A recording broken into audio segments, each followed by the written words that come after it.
Assalamualaikum warahmatullahi wabarakatuh. Baik, di sini saya akan membahas tentang tokoh sosiologi modern yaitu Carlos Hutten-Cully. Baik, langsung saja. Carlos Hutten-Cully lahir 17 Agustus 1864 di Ann Arbor, Michigan, Amerika dan wafat pada 7 Mei 1929 di Rusia pada umur 65 tahun. Pada usia 16 tahun, Cully mulai kuliah di University of Michigan dan melanjutkan penelitian selama 1 tahun di bidang teknik mesin. Cully kembali untuk mengejar gelar master dan ilmu politik dan psikologi pada tahun 1890. Setelah selesai, ia mulai mengajar ekonomi dan sosiologi di UMich pada musim gugur pada tahun 1892. Cully kemudian menerima gelar PhD dalam bidang filsafat pada tahun 1894. Kemudian ia harus melanjutkan pemeriksaan gelar PhD melalui Universitas Columbia. Di sana, Cully bekerja sama dengan sosiolog dan ekonomi Amerika dan mengembangkan tesis doktoralnya, Theory of Transportation Economics. Dia mengajar sosiologi di Universitas Michigan pada tahun 1899. Dia juga memainkan peran penting dalam pengembangan interaksionalisme simbolik, di mana dia banyak bekerja sama dengan anggota staf Universitas Michigan, psikolog John Dewey. Berikutnya asumsi. Perspektif teoritis Cully sejalan dengan interaksionalisme simbolik yang menjadi produk paling penting aliran Chicago. Meskipun Cully berteori tentang fenomena berskala besar, ia dikenal di masa kini terutama karena wawasan-wawasannya tentang aspek-aspek psikologi sosial kehidupan sosial.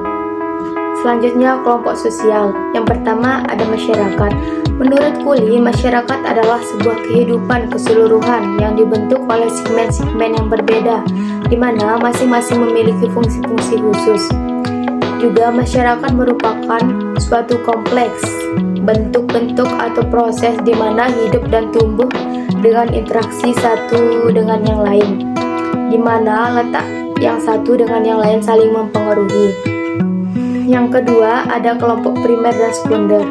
Kelompok-kelompok primer adalah kelompok yang akrab berhadap-hadapan, memainkan suatu peran menghubungkan aktor dengan masyarakat yang lebih besar, di mana kelompok-kelompok itu bertumbuh ke dalam suatu sifat sosial, dan kelompok primer itu yaitu keluarga dan teman-teman dekat, sedangkan kelompok sekunder sesuatu yang lebih besar dan kurang akrab berhubungan satu sama lain karena masing-masing memperoleh suatu keuntungan pribadi dari saling bertukar atau berinteraksi tersebut.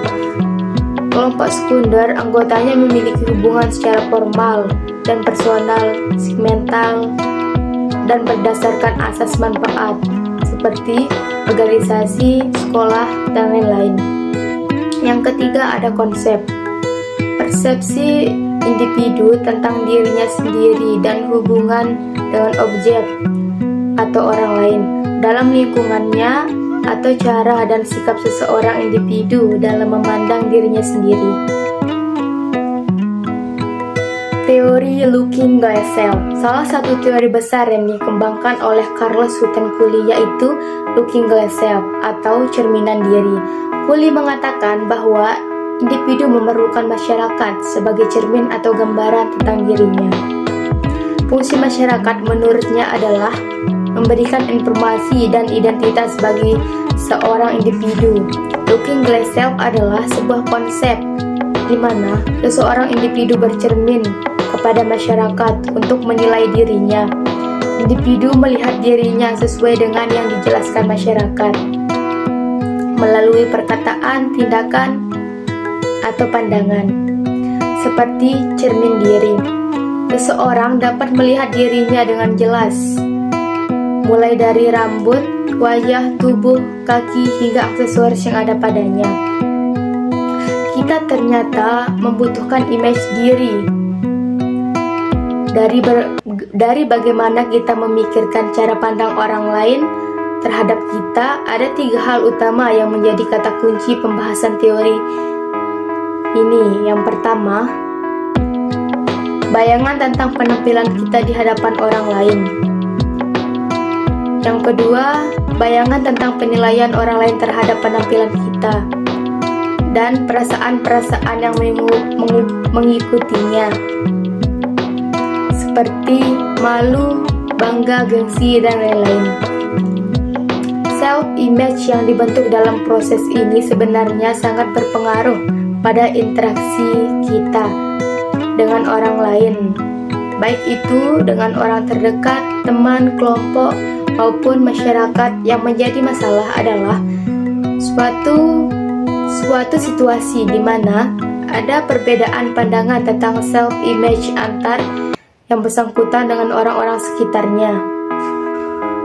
Menurut Cooley, tingkah laku orang seolah-olah merupakan cermin bagi imajinasi pribadi tertentu. Cooley mengatakan bahwa terdapat 3 elemen, yaitu yang pertama, imajinasi bagaimana seseorang tampil di hadapan pihak lain. Yang kedua, imajinasi tentang bagaimana pihak lain menilai penampilan. Yang ketiga, reaksi-reaksi emosional terhadap penampilan yang dinilai oleh pihak lain. Contohnya, ketika kita memandang bahwa standar kekayaan itu hanya memiliki uang yang banyak, lahan yang luas, dan rumah yang besar, namun orang lain memandang atau menilai bahwa standar kaya itu tidak hanya punya uang dan rumah yang besar, tapi memiliki mobil, perusahaan, dan tanah yang luas. Karena penilaian orang lain itu memberikan cerminan bahwa dia masih belum kaya karena belum mencapai standar seperti yang dikatakan oleh orang lain. Baik, itulah sedikit gambaran tentang Carlos Hutton Cooley dengan teorinya Looking Glass Self.